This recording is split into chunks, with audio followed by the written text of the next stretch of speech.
As a saved Christian myself, I can tell you this right now. And I might not read the Bible day after day, and I go to church on Sundays, only on Sundays, but I can see where everything is leading now. Christianity is becoming incredibly toxified in this country. Now, to help me back this point up, I'm going to read you an article from Salon.com, The Backlash to Christianity. Republicans are now panicking, but they only have themselves to blame. It's not a lack of school prayer causing people to abandon the faith. It's that Christianity has become a toxic religion. There can be no doubt about it. Religion, especially Christianity, while still powerful in American culture, is in decline. Fewer than half of Americans even belong to a church or other house of worship. Rates of church attendance are in a freefall as young Americans would rather do anything else with their precious free time than go to church. As religion researcher Ryan Burrs recently tweeted, among those born in the 1930s, 60% attend church weekly, 17% never attended. Among those born in the 1950s, 32% attend weekly, 29% never attend. Among those born in the early 1990s, 18% attend weekly, 42% never attend, unquote. In response to Americans losing interest in the faith, Republicans are in full-blown panic, lashing out at it and accusing anyone and everything else. Liberals, schools, migrants, pop culture, the LGBTQ, Disney, Pluto, the stars, you name it, they're blaming it for this shift in religious sentiment. Worse, more are the advocating uses of force to counter this decline. If people don't want religion, well, too bad. More Republicans are arguing that Christianity should not be optional. First Amendment be damned. There's also a growing hostility to religion.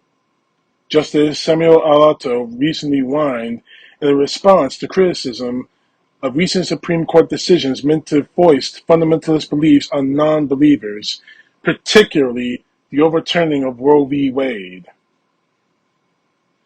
As Jack Jenkins of Religious News Science reported, increasing numbers of Republicans are ignoring the plain text of the First Amendment, which says that government shall, quoting the First Amendment, shall make no law respecting an establishment of religion, unquote, in favor of the tortured myth that there is no separation of church and state.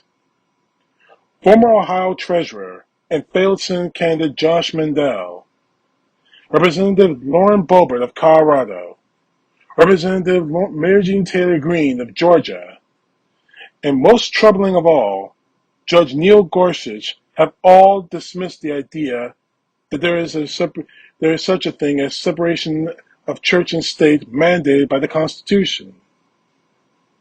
Christian nationalism, that being the idea that both the United States should be an explicitly Christian nation and that the law should enforce fundamentalist Christian beliefs, used to be an unthinkable idea in American politics.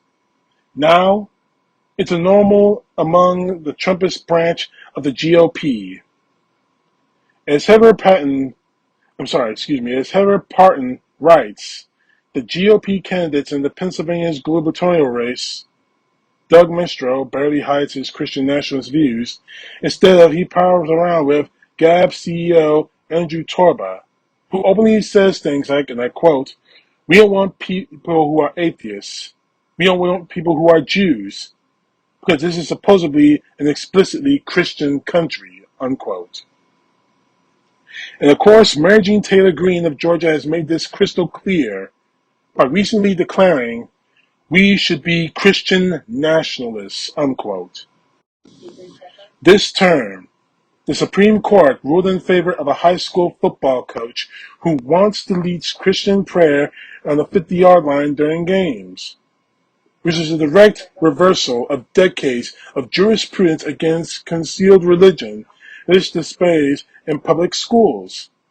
Gorsuch defended the ruling by claiming that the prayer was merely a private act, despite being held in a public and done in a way to make players feel that they would be penalized for not joining.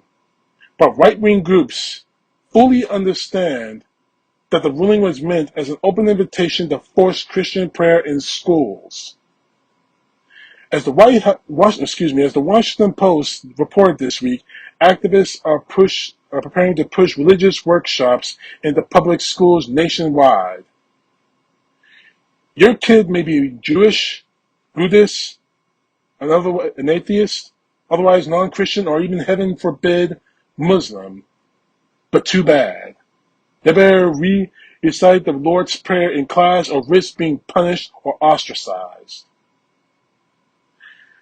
As blogger Roy Insulo documents, Republicans are justifying this turn towards compelled religious performance by whining about the empty pews in their churches.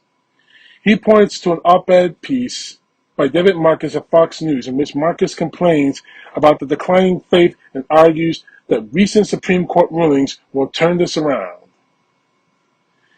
Quoting him, "It will be a new day for prayer in public schools, and God will operate a little bit more openly."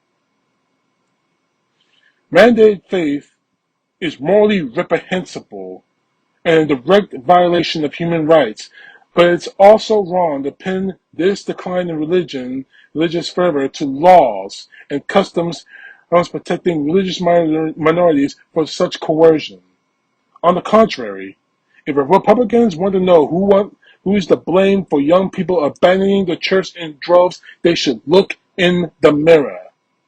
As Robert Jones of the Republic Religion Research Institute told Salon.com in 2017, there is quoting him, a culture clash between particularly conservative white Christian churches and denominations and younger Americans over the issues of science, education, and gender equality.